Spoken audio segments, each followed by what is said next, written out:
누가복음 21장 31절에서 38절 말씀을 봉독해 드릴 때 우리 모두 주님의 음성을 들으실 수 있기 바랍니다. 너희는 스스로 조심하라. 그렇지 않으면 방탕함과 술취함과 생활의 염려로 마음이 둔하여지고 뜻밖의 그날이 덫과 같이 너희에게 임하리라. 이날은 온 지구상에 거하는 모든 사람에게 임하리라. 이러므로 너희는 장차 올 이 모든 일을 능히 피하고 인자 앞에 서도록 항상 기도하며 깨어 있으라 하시니라. 예수께서 낮에는 성전에서 가르치시고 밤에는 나가 감람원이라 하는 산에서 쉬시니 모든 백성이 그 말씀을 들으려고 이른 아침에 성전에 나가더라. 아멘.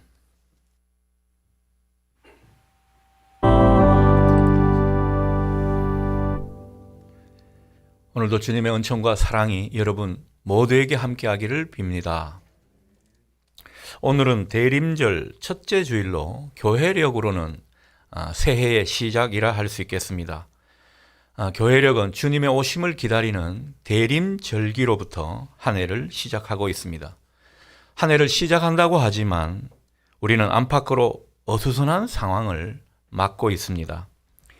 정치권은 늘 그랬듯이 이래저래 소란합니다. 이번 대선은 최선이 아닌 차악을 뽑는 선거라고 그렇게 말들을 하고 있죠. 그 어느 때보다도 대선 후보들의 약점과 결점이 많이 노출되어 있는 상황입니다. 그래서 그런지 더 시끄러운 느낌이 듭니다. 벌써 진영 간의 대립으로 치닫는 그런 양상까지 보이고 있어서 걱정입니다. 여러분, 우리 믿는 사람들은 정신을 차리고 좋은 지도자를 뽑는 일에 신경을 써야 합니다. 하지만 한편으로는 우리가 가야 할 길, 그 길을 결코 잃지 않는 그런 모습이 있어야 할 것입니다. 우리가 가야 할 길은 언제나 평화와 생명의 길인 것입니다.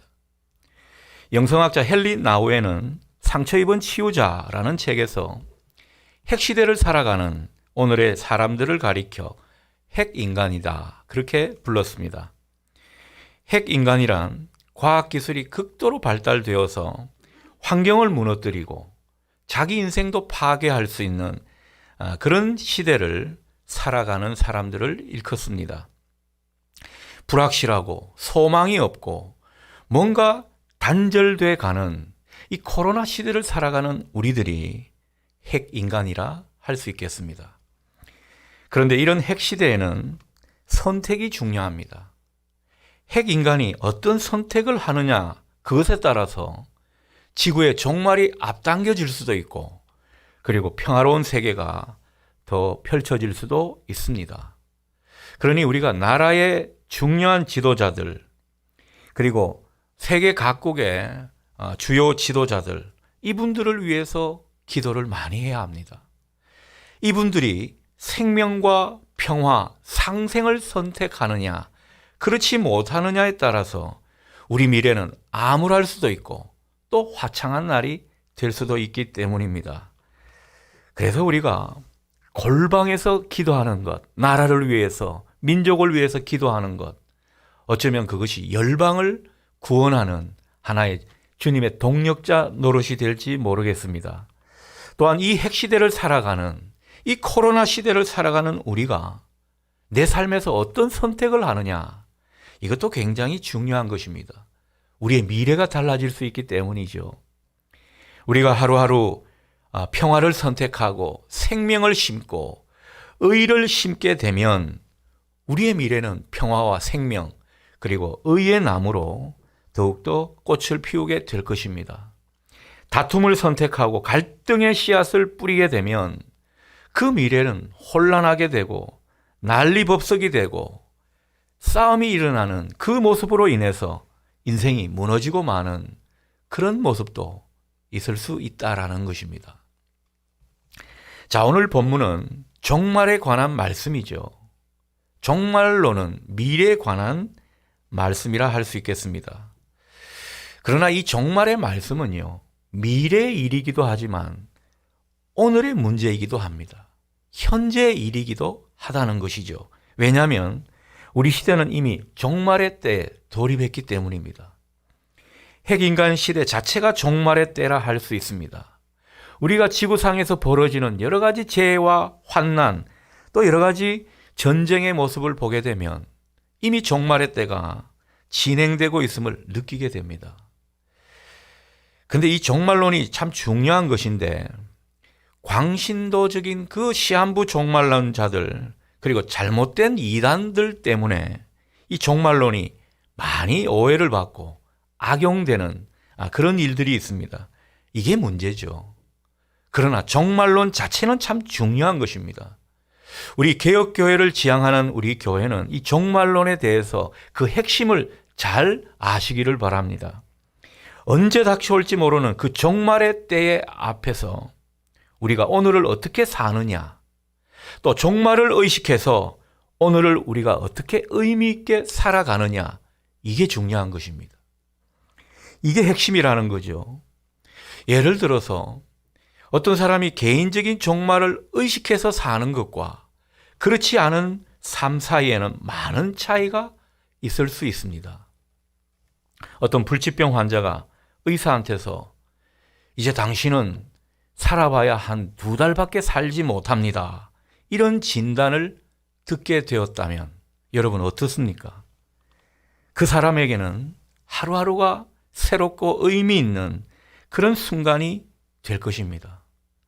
예전에는 몰랐는데 그 떠오르는 태양을 보면서 감격해하고 붉게 물든 노을을 바라보면서 여러 가지 생각에 잠기는, 그러면서 또 감동을 받는 그런 모습일 것입니다.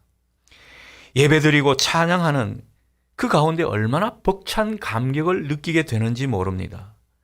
우리가 당장 내일 모레 죽을 인생이라고 한다면 여러분, 오늘 우리가 드리는 이 예배, 하나님께 찬양하는 것이 얼마나 귀한 일이 되겠습니까? 그 의미가 사뭇 남다르기 때문에 감격을 느끼게 되는 것이죠. 우리가 종말을 의식해서 살게 되면 내 가까운 이들과 사랑하며 살기에도 모자라는 그런 시간이라 생각이 들기 때문에 내 옆에 있는 사람, 내가 마주하는 사람들 다 소중하다고 느낄 겁니다. 그리고 더 사랑하고자 애를 쓸 겁니다. 그래서 사랑합니다, 사랑합니다, 그 말을 아마 자주 되뇌이곤 할 것입니다. 우리가 가진 것, 우리가 누리고 있는 모든 것이 다 하나님의 축복의 선물임을 깨닫게 되는 것이죠.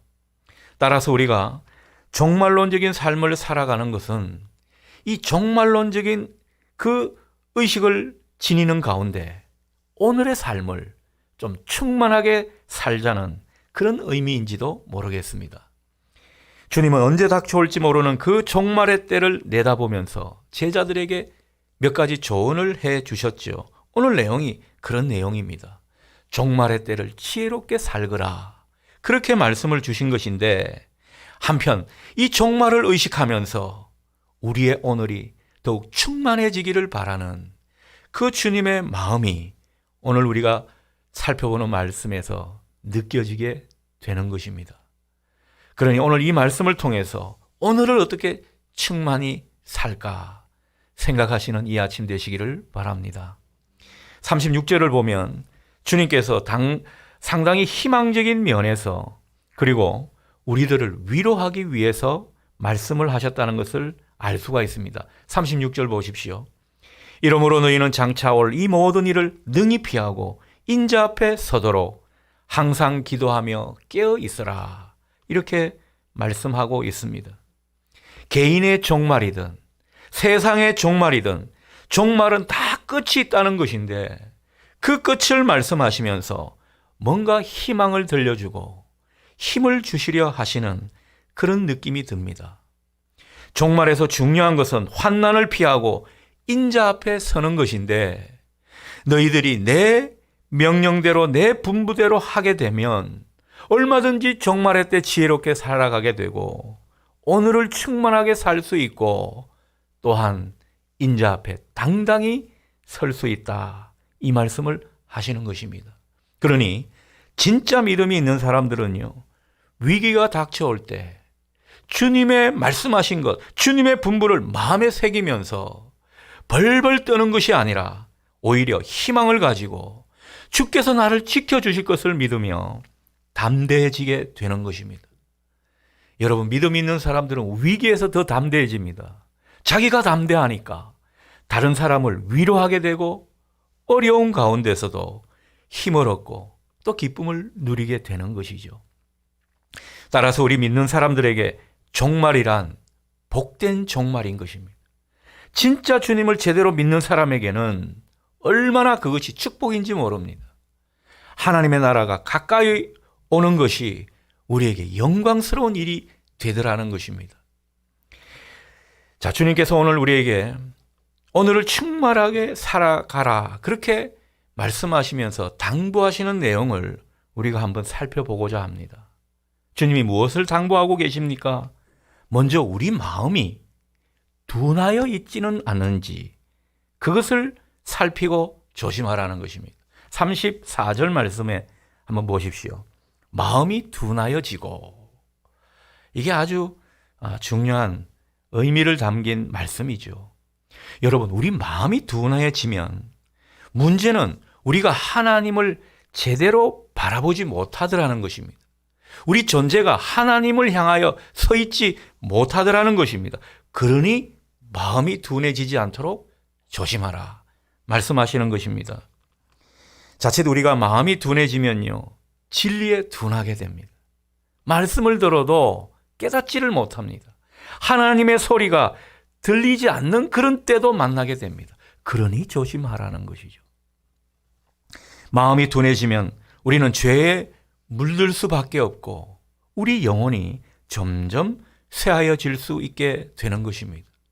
우리가 세상에 빠져 살다 보면 얼마든지 나도 모르게 이렇게 되는 것입니다. 그러니 주의해야죠. 무엇을요? 마음이 둔해지지 않도록 주의하라는 것입니다.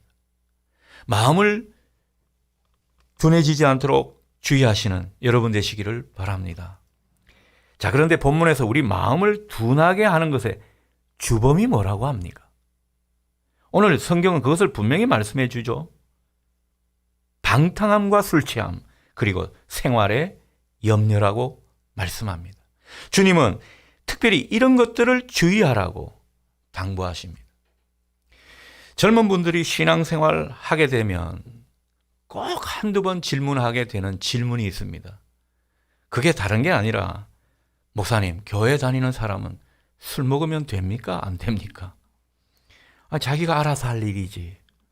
목사한테 묻는 거죠. 어떤 분은 와인은 먹어도 되고 맥주는 먹으면 안 되는 것 아닙니까? 이런 질문도 하게 됩니다. 여러분 어떻습니까?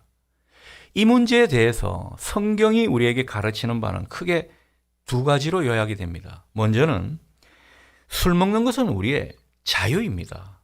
우리의 자유지만, 그러나 우리의 그 자유로운 행동으로 다른 사람의 믿음을 실족하게 하지 말라, 그런 말씀은 성경에서 하고 있습니다. 예전에 어떤 장로님이 집사님들과 술을 마셨는데 그때는 분위기가 참 좋았습니다. 장로님 생각에는 이야, 이 분위기가 왜 이렇게 은혜로운고 싶을 정도로 분위기가 좋았습니다. 교제도 잘 되는 것 같고 서로 으쌰으쌰 그렇게 다짐하는 그런 모습도 있었다고 하죠. 하지만 안타깝게도 그 집사님들 중 한 분이 그 일로 인해서 시험에 들어가지고 교회를 떠나는 일이 있고 말았습니다. 결국 장로님의 그 처신이 덕이 안 되었던 것이죠. 집사님 믿음을 실족하게 만든 것입니다. 우리는 예수 믿고 모든 것에서 자유합니다. 거리낄 게 없습니다. 그러나 어떤 일이든 우리의 그 자유로운 행동으로 다른 사람, 특히 믿음이 연약한 사람들의 믿음이 실족하지 않도록, 그 믿음의 대열에서 미끄러지지 않도록 우리는 이것을 조심해야 합니다. 그러니 술을 먹고 안 먹고의 문제가 아니죠. 우리가 이 믿음을 실족하게 하는 일을 범치 말아야 한다는 것입니다. 술 문제에 있어서 또 하나 중요한 것은 오늘 본문과 관련이 되어 있습니다. 술에 흠뻑 취해서 그렇게 살아가는 그 모습 가운데 방탕한 삶을 살지 말라는 것입니다. 여러분, 우리 믿는 사람이 방탕함에 빠지고 술에 취해서 그 인생을 흥청망청 살다 보면 신앙생활 제대로 할 수 있겠습니까? 아무리 자기가 직분이 높고 아무리 교회에 충성을 한다고 해도 정말 진실하게 하나님 앞에 그 마음을 향하도록 하지는 못할 것입니다. 하나님이 마음이 항상 하나가 되기를 원하는데 이 마음이 자꾸만 세상으로 향하게 될지 모른다는 것이죠. 마음이 자연적으로 세상을 향하게 되면 마음이 그만 둔하게 되어서 영혼의 소리, 하늘의 음성을 들을 수가 없게 되는 것입니다. 이게 문제라는 거죠. 결국 그렇게 되면 하나님과 멀어지게 되어 있습니다. 비루한 욕망이 더 내 인생을 사로잡습니다. 하나님을 마음에 모시지 않은 그 죄로 말미암아 우리는 또 다른 죄를 범하게 되는 그런 결과로 치달을 수 있습니다. 결국 하나님의 심판과 정죄에 빠지게 되는 것이죠. 이게 무서운 거라는 것입니다. 따라서 우리가 술을 먹고 안 먹고 이 문제가 중요한 것이 아니라 그 가운데 내 마음이 하나님께로 제대로 향해 있는지, 내 마음이 둔해 있지는 않는지, 여러분 이것을 잘 살필 수 있기를 바랍니다. 그래서 정말 신앙을 진실하게 제대로 할 수 있는 여러분 되시면 좋겠습니다. 우리 마음을 둔하게 하는 것은 생활의 염려도 있습니다. 오늘 그 점도 우리에게 지적하고 있죠. 삶의 문제에 너무 지나치게 염려하는 것, 걱정하는 것. 여러분, 우리가 하나님을 바라보고 신뢰하는 그 일에 있어서 굉장히 방해가 될 것입니다. 결정적으로 신앙을 방해하는 요인이 되고 말 것이라는 겁니다. 우리를 둘러싼 환경에 대해서 또 사람에 대해서 사는 문제에 대해서 우리가 지나치게 염려하고 불안해하면 우리에게 아무런 득이 되지 않습니다. 우리가 염려하는 것으로 그 키가 한 자라도 자라겠느냐? 주님이 때로는 반문하시죠. 우리가 염려한다고 문제가 해결되겠느냐? 우리에게 되물으시는 것입니다. 그래가지고는 아무것도 해결할 수가 없다. 그런 말씀을 우리에게 하고 있습니다. 주님은 그 어떤 상황에서도 근심하지 말라 늘 당부하십니다. 성경에서 염려하지 말라, 불안하지 말라 그 말이 365회 기록되어 있다고 성경학자가 이야기하더군요. 그러니 365회라면 매일매일 우리가 근심하며 사는 존재라는 것 아니겠습니까? 그리고 매일매일 주님은 우리에게 근심하지 말라 말씀하시는 것입니다. 여러분, 그래서 주님은 성경을 통해서 보면 우리에게 근심할 일이 없도록 해주시겠다 이렇게 하시지는 않았습니다. 단지 우리에게 근심하지 말라, 이것은 믿음의 문제다, 이런 말씀만 우리에게 하고 있는 것입니다. 근심과 염려는 아직 있지 않은 미래에 대한 일에 대해서 우리가 하는 일입니다. 여러분, 현재 일에 대해서 너무 근심을 많이 하는 그런 분은 많지 않을 겁니다. 있지도 않고 벌어지지도 않은 그 일에 대해서 우리는 염려하고 있더라는 것입니다. 우리는 오늘 일도 감당하기 바쁜데 내일 일을 염려하고 있을 때가 많이 있습니다. 우리 아이가 예전에 제게 이렇게 물었습니다. 아빠, 저는 나중에 어떤 사람이 돼 있을까요? 저는 결국 어느 대학에 갈 것 같으세요? 제가 그때 애를 약간 혼을 내듯이 말을 한 적이 있습니다. 야, 임마, 내가 목사지 점쟁이냐?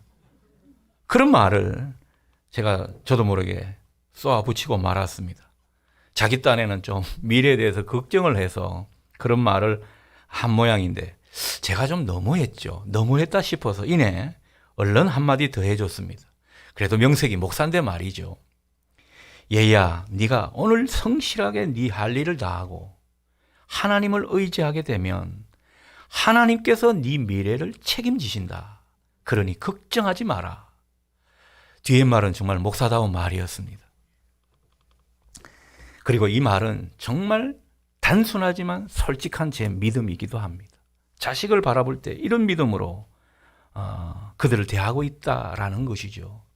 주님께서 우리에게 비슷한 말씀을 주셨습니다. 마태복음 6장 34절, 우리가 잘 아는 말씀이죠. 내일 일을 걱정하지 마라.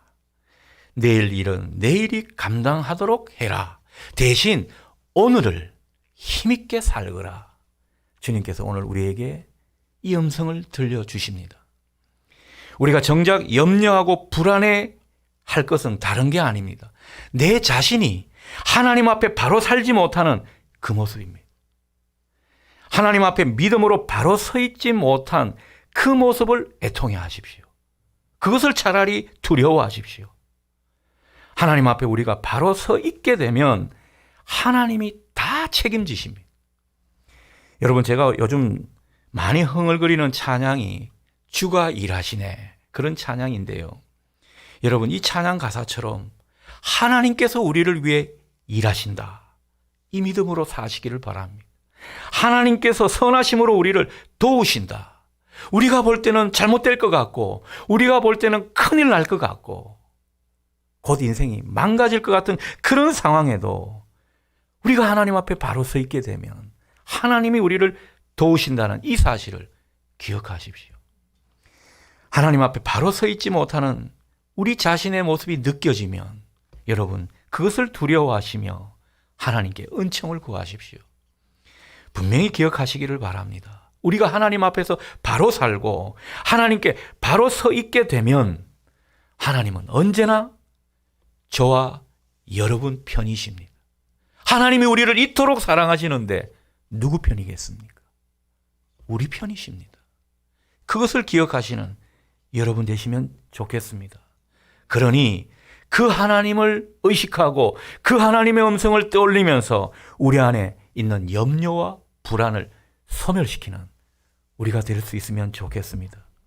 우리가 우리 안에 있는 방탕함과 염려, 이런저런 불안한 생각 때문에 마음이 둔하여지지 않는다면 우리는 얼마든지 오늘을 충만하게 살 수 있음을 기억할 수 있기를 바랍니다. 자, 주님은 또한 우리가 깨어있기를 당부하시죠. 36절 하반절이 그 말씀입니다. 자, 그런데 우리가 깨어있으려면 기도하지 않으면 안 되는 것입니다. 그래서 주님은 우리에게 뭐라고 말씀하십니까? 항상 기도하며 깨어있으라. 그 말씀을 당부하고 있는 것입니다. 우리가 깨어있기 위해서는 기도해야 합니다. 그리고 기도하는 가운데 우리는 더욱 깨어있는 삶을 살 수 있는 것입니다. 따라서 우리가 오늘을 충만하게 살기 위해서는 무엇보다 기도의 사람이 되어야 하는 것입니다. 예전에는 어땠는지 모르겠습니다. 지금부터 우리는 기도의 사람이 되면 되는 것입니다. 기도하지 않으면 우리는 제대로 살아갈 수가 없습니다. 충만한 삶을 경험할 수가 없더라는 것입니다. 여러분, 기도를 제대로 하고 그 자리를 일어나게 될 때 여러분 어떤 것을 경험하십니까? 우리 속에 뭔가가 차오르는 것을 느끼지 않습니까? 저도 매번 기도할 때마다 이것을 경험한 것은 아니지만은 어떨 때는 정말 벅찬 감격이 느껴질 때가 있습니다. 내 영혼이 배부른 느낌을 받게 되는 것입니다. 왜 그렇습니까? 성령님을 선물로 받았기 때문입니다. 성령님이 내 속에 점점 차오르게 되는 것을 느끼게 됩니다. 그러면 하루가 달라요. 여러분, 제가 실험적으로 이런 것을 많이 느끼게 됩니다. 기도를 좀 제대로 하고 뭔가 내 속에 성령이 차오르는 그 날과 그렇지 않은 날이 목사지만 저도 판이하게 다른 것을 경험하게 됩니다. 어떤 분은 말합니다. 목사님, 시간 내서 기도하기가 힘듭니다. 기도할 시간이 없습니다. 그것은 어떻게 보면 잘못된 생각일 수 있습니다. 여러분, 실은 우리가 기도를 안 하니까 자꾸 삶이 복잡해지고 힘겨워지는 것입니다. 제대로 된 기도를 한 뒤에는 항상 은혜의 충만함이 따르는 것을 여러분 믿으시기를 바랍니다. 하나님께서 우리 인생을 충만하게 이끌어 가시는 비결이라는 거죠. 그 충만함이 우리 속에 있을 때 우리가 그 하루를 얼마나 힘있게 살아내는지 모른다는 것이죠. 우리의 하루의 삶을 지탱하는 힘이 기도를 통한 충만함에 있음을 기억하실 수 있기를 바랍니다. 여러분, 기도는요, 우리를 자꾸만 주님께 붙들어 매는 것입니다. 기도를 하다 보면은 나도 모르게 자꾸 주님께 매이게 되는 인생이 되는 것이죠. 성도들 중에는 잘 믿다가도 세상을 막 쫓아가는 그런 분들이 있습니다. 신앙에 기복이 많고 또 여러 가지 환경에 자주 휘둘리는 그런 사람을 보게 됩니다. 무엇이 문제입니까? 기도를 제대로 안 해서 그런 것입니다. 우리가 기도하게 되면, 정말 주님이 가르쳐 주신 모습대로 제대로 기도하게 되면 우리 인생은 자꾸 주님께 붙들리게 돼 있습니다. 세상을 향해서 내 마음을 자꾸 여는 것이 아니라 주님께 마음을 열게 되고 내 환경과 처지에 상관없이 주님을 신뢰할 수 있는 그 힘이 생기더라는 것입니다. 그러니 환난의 때에 웃고 앉아 있죠. 여러 가지 일이 닥쳤는데도 놀라거나 두려워하지 않더라는 것입니다. 성령께서 그 마음을 주장하시기 때문입니다. 여러분, 우리가 기도하면 기도할수록 하나님을 분명히 깨닫게 됩니다. 말씀을 전에 없이 깨닫게 되죠. 하나님의 성품을 느끼게 되고요. 하나님의 생각이 내 생각과 뭔가 같아지는 것을 느끼게 되는 것입니다. 동시에 기도하는 가운데 우리는 내가 누군지 점점 깨닫게 됩니다. 내가 어떤 인생으로 살아가야 할지 주님이 가르쳐 주시는 것을 느끼게 됩니다. 그래서 기도하면 할수록 하나님은 점점 커지고 우리는 점점 작아지게 되는 것입니다. 하나님을 제대로 알게 되니까요, 하나님이 얼마나 크신 분인지 느껴지는 것이죠. 그리고 우리 존재를 제대로 바라보니 하나님 앞에 우리가 얼마나 미약한 존재인지, 하나님 없으면 살 수 없는 존재인지 깨닫게 되는 것입니다. 하나님은 더욱 높아지시고 우리는 더욱 낮아지면 이 간극만큼 은혜가 체험될 줄 믿습니다. 은혜의 충만함이란 이 간격 가운데서 발생하는 것입니다. 그러니 우리가 기도해라, 기도해라, 주님이 그렇게 많이 말씀하시는데 우리를 진짜 복되게 하시고 충만하게 하시는 그 뜻으로 우리에게 하시는 말씀임을 깨달을 수 있기를 바랍니다. 기도하는 가운데 새 일을 행하시는 그 하나님을 여러분 만나게 될 줄 믿습니다. 그 하나님의 약속을 붙들게 될 줄 믿습니다. 그리고 우리가 맡겨주신 일도 얼마나 주님의 뜻 가운데 창조적으로 감당할 수 있는지 모릅니다. 여러분, 모든 주의 일을 감당하시는 분들은 항상 기도로 모든 일을 감당할 수 있기를 바랍니다. 기도하지 않으면 내 의가 나오게 되어 있습니다. 내 의로 감당하게 되면 주님과는 무관한 것입니다. 그러니 기도로 주님과 마음이 합해지는 여러분 될 수 있기를 축복합니다. 자, 마지막으로 37절은 우리에게 인상적인 장면을 보여주죠. 주님은 아침이면 성전에 나와서 말씀을 가르치셨습니다. 그리고 저녁이면 감람산으로 물러나 쉬셨습니다. 기도하시면서 쉬시면서. 그래서 주님의 이 삶의 리듬을 우리가 잘 볼 필요가 있습니다.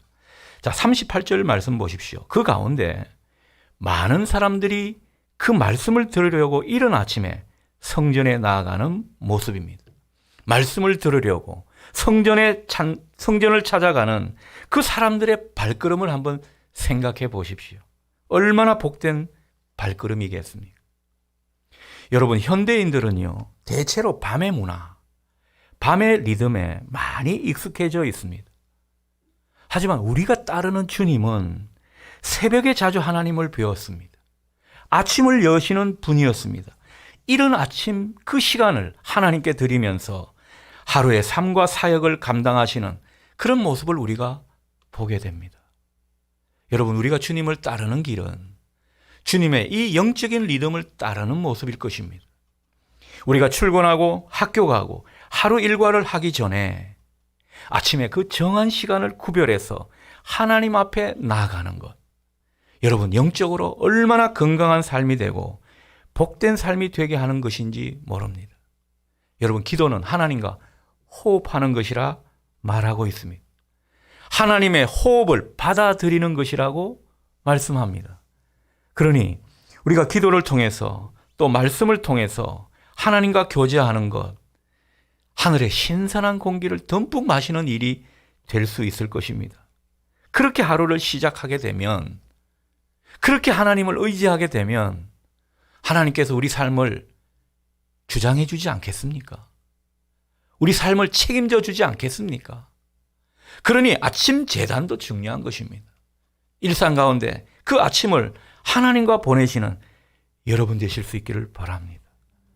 시간이 길 필요가 없습니다. 짧은 시간 하나님을 만나고 하나님의 말씀이 우리의 인생의 길이 되게 하는 그 일에 더욱 깨어있는 여러분 될 수 있기를 축복합니다.